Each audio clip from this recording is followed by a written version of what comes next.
The Return of the Prodigal Sons.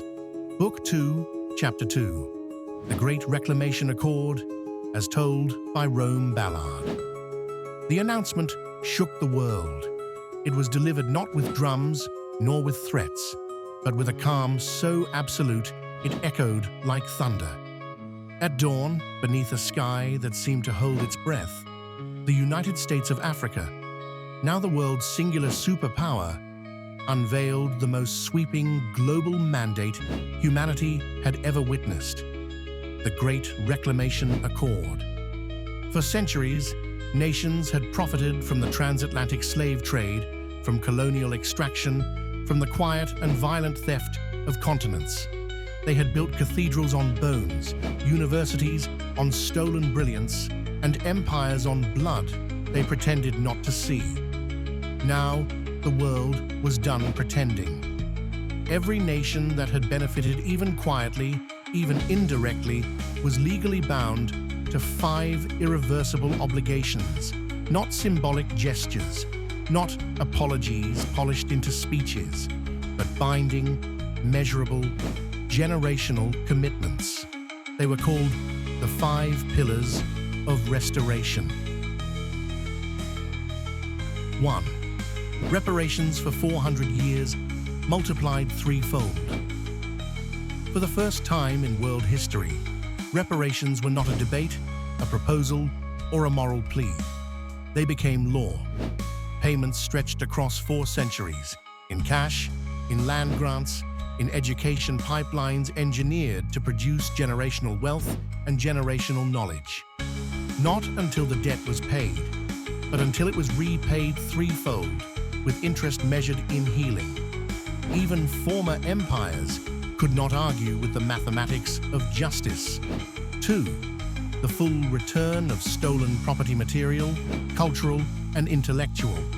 This was not the polite museum diplomacy of the past. This was reclamation. Artifacts traveled back across oceans. Land deeds were restored to those whose ancestors had been erased on paper, but not in memory. Intellectual property, agricultural genius, medicinal knowledge, musical foundations, architectural insights was legally reattributed and compensated. Museums emptied like tombs opened to the sun. Vaults unlocked.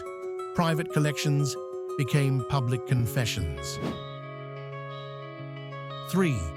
Disarm, demilitarize, and deprogram. Perhaps the most astonishing pillar was the dismantling of Western militarism. Global dominance no longer came from force. Armies were converted into peacekeeping and ecological reconstruction units. Bases became community academies and centers for cultural exchange. Propaganda ministries became truth commissions with global oversight. Africa guided this transformation with precision, not through rage, but through moral discipline. 4. Environmental restoration and climate stewardship. Those who polluted the most now carried the heaviest responsibility.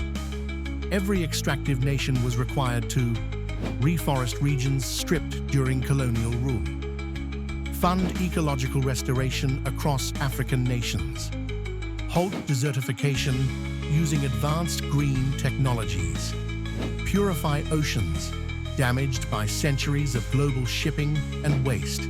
Climate justice shifted from a slogan to a contract. 5. Cultural re-education and truth immersion. The final pillar aimed not at economies or armies, but at the human mind. Nations were required to reconstruct curricula, media, and monuments so that the truth of history, not the myth, became the foundation of identity. Children learned of Africa not as a footnote, but as a fountainhead. Colonizers were no longer heroized. Resistors were honored. Generations were raised not in guilt, but in understanding. Not in shame, but in accountability. The world was not being punished. The world was being corrected.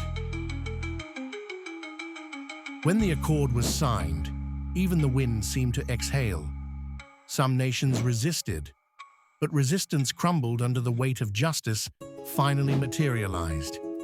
Africa did not rise for revenge. Africa rose to rebalance the earth. And once again, the world could not look away. Action for every reader. If this message, this vision, or this chapter moved you in any way, like it, comment your thoughts, repost it, save it, and subscribe for more chapters. Every engagement helps this story travel further. Every share helps the message go global. Let the world feel the tremor. Let the vision spread. Created by Solutions Universal Media.